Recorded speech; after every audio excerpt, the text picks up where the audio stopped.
Okay, so I've got my lettuce prepped, and now it's time to get our tomato prepped. And to do that, I'm gonna go ahead and take off the very top. And this core piece isn't edible, so when I get to it, I'm gonna go ahead and remove it. And I'm just gonna do a small dice on the tomato here. And again, this is a really great garnish. It pairs well with the lettuce, it pairs well with the enchiladas, and it's just pretty on the plate. So it's a win-win-win situation all around.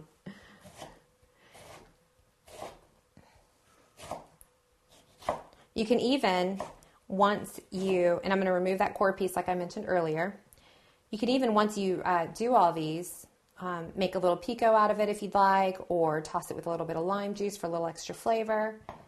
Again, have fun with it. All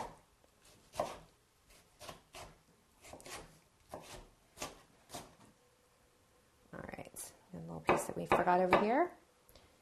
And now we're going to just place these on our little plate. And again, we'll let the guests determine how much they want on their enchiladas. So the garnishes so far are the shredded iceberg lettuce and the diced tomato.